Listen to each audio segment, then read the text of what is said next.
name is Pastor James Love, and I'd like to welcome you to a special episode of Real Life and Love. Today, we're going to hear the testimony of a young lady who went to hell and back.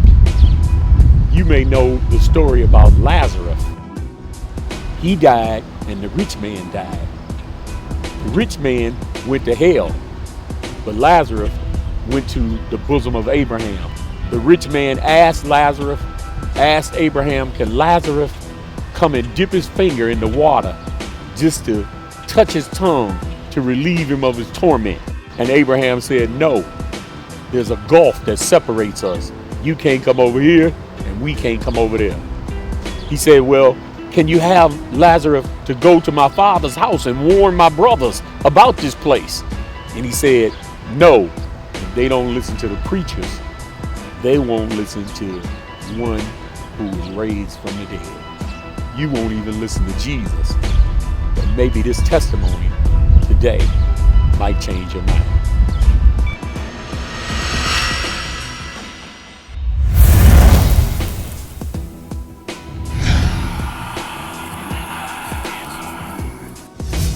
An out-of-body experience that happened to me February 13th of 2013. In this process, I was one of the girls that you would normally hear about your mother talking about partying and going out and having fun, drinking, and all types of drugs. At this time, I was 19 years old and messing around with a drug. Went over to visit a friend and her family and sat around. At this time, we were chilling, so-called, and a friend of hers had came in and brought a drug. At the time, my feeling in my body was like, get out of there, don't do that, it's time for you to go home. But not thinking and not going on to my first mind, I had accepted the drug, and from there on, my life had changed. What had happened to me on February 13th, 2013, I had went into school. I got out of school at 10:30. 10:30, my friend picked me up in her car. We had made one stop, the stop that would have changed my whole entire life. That one stop at a friend's house, or so-called friend's house, had basically sent me traumatized. From taking the drug that I had taken, it was a lace drug from these guys, and it took over my body. I was sitting in a chair, and my arms and my legs and my everything went kind of in a halt.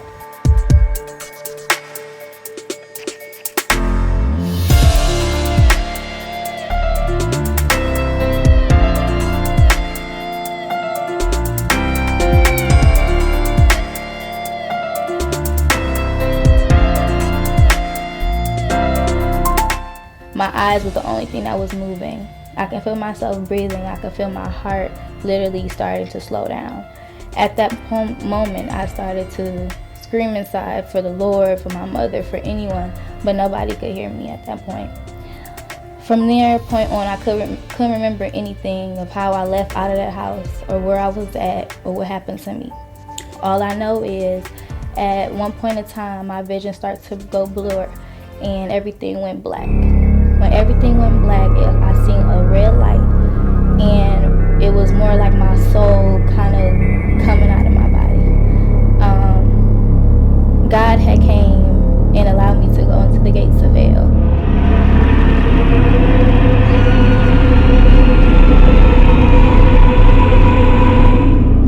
Showed me my life and showed me everything that I was doing, and the things and the places that I was going was not of Him. As I walked the streets of hell, I seen the torment and the struggle and so much that I was doing. I seen my life pass me by. That night, He showed me walking into my own funeral. As I went down to the church, I'm tapping people and I'm pushing people. I'm like, where am I? Hey, can you hear me? Do you hear me? I'm pushing. Nobody will look. Nobody can feel me. I felt as if I was a ghost in the place. As I went at the end of the church, I could tell it was a funeral because everybody was crying. And I seen the casket at the end of the church. I walked up to the casket, and in that casket lay my body. I had died from the drug that I had messed around with. And God had let me see that. He took me outside of a my normal life and place to show me that where I was headed was wrong. From that point on, the devil had took control. I seen so many confused people, minds was gone, people walking, didn't have no type of sanity, don't know anything. I was crying at this point because as I was walking, I could feel my flesh literally peeling off my body. I could feel my skin, I could feel my teeth in my mouth literally decaying, and my soul kind of basically crying out. And at that point, I'm just like, Lord, please don't let me die. Please don't let me be here. This is not where I want to be. Please don't let me go to hell. At this point on, God basically showed me when my stripes was up. My time was up. Me messing around, partying and playing and wanting to be in the devil's camp led me to go to hell. And at this moment, I'm like, I'm too young to die. I'm too young. I'm this and this and that. And he kind of showed me if I was too young to die, I should have been not doing what I was doing. At this moment, I'm still in hell. I'm still feeling these feelings as I'm touching myself right now. I can feel everything that's happening. As I started to walk, everything started to fall off my body. It felt like I had no more flesh. It felt like it's nothing but my soul. As my soul begins to wander into the gates of hell, I could see people that I recognized, faces, my family members, people that died in recent past year. I seen them. And it was just like I was crying because I could recognize the faces. I knew exactly who the people was. And I'm just like, Lord, please take me. Please, I want to go. I promise I'm going to do your will. I promise I'm going to preach the gospel. I promise to give me another chance. It was over. It was done with. My chances was up. At this moment on, I continued to walk into hell. He showed me my brother. He showed me my brother coming up to me in hell. And he's laughing. I'm thinking it's my brother because I see his face and I see his fleshly body and everything. But it was not my brother. It was the devil inside of him laughing in my face because, yeah, again, he had tricked another one of God's children. He had captured another one of God's souls. And at this moment on, I could not do anything at all. I could not run. I could not escape. I could not get away from what experience I was going through. It was the end. It was over. It was done with. My choices and everything was made. All I could say was, Lord, please give me another chance. All I asked for is another chance, Lord. I promise I will never go to another party. I promise I will never pick up another drug. Just, Lord, please give me another chance. Not listening to the warnings that God has sent me led me to see that he had gave me 3 warnings and I did not heed to neither one of those warnings.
And back, fast forwarding, back into the gates of hell, I got to see all the warnings that God gave me, all the things that God had placed. I started to see that.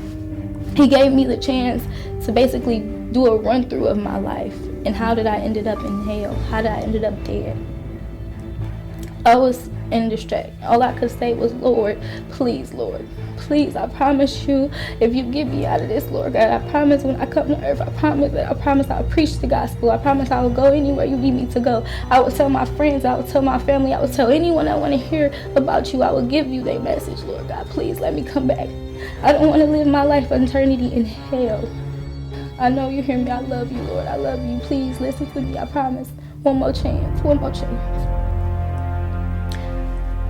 When I heard that voice speak to me and say that this one more chance will be your last chance. And if I give you your life back, my daughter, you better put me first in everything that you do. Your walk, you better get stronger with me. Don't let nothing turn you back, because when you turn back and you go back into the way you live in, hell will be your home. This will be the place that you will be at. And I said, Lord, okay, I promise, Lord, please just take me away from here. I don't want to be in hell. I don't want to live my life in torment and struggling. I don't want to do this, Lord, please. He showed me that not many people get a second chance. I was never supposed to have a second chance. I was supposed to have been dead. September 13, 2013 was the day of my death. I was killed. Pronounced.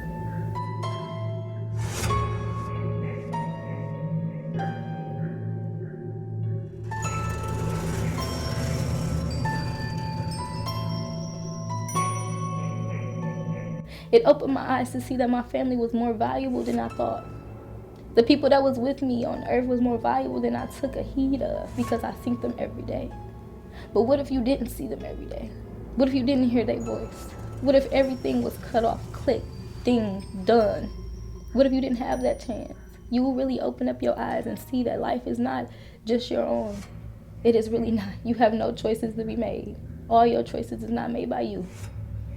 I had to really understand that, and I came out of this experience, and I'm still dealing with some things, but I know that as of now, as of today, I am renewed and I am refreshed and I am moving on from my life.